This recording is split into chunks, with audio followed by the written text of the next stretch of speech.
Hello students, তোমরা জানো September মাসে সিজিএল এর এক্সাম আছে।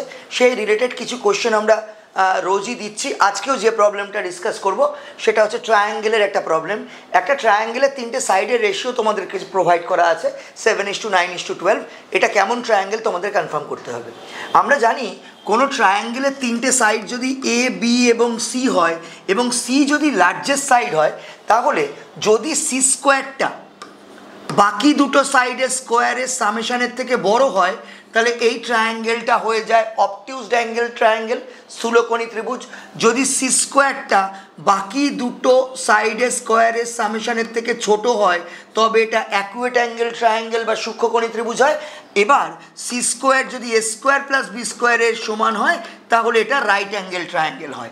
এবার আমরা দেখতে পাচ্ছি লার্জেস্ট সাইডটা 12 স্কোয়ার, সেটা আমরা দেখি বাকি দুটো স্কোয়ারের সঙ্গে কীরকমভাবে রিলেটেড। 7 স্কোয়ার প্লাস 9 স্কোয়ার, আমরা জানি 7 স্কোয়ার 49, 9 স্কোয়ার 81। 81 আর 49 সেটা কত হয়ে যায় 130, আর 12 square 144। It is very much clear that 12 square is greater than 7 square plus 9 square.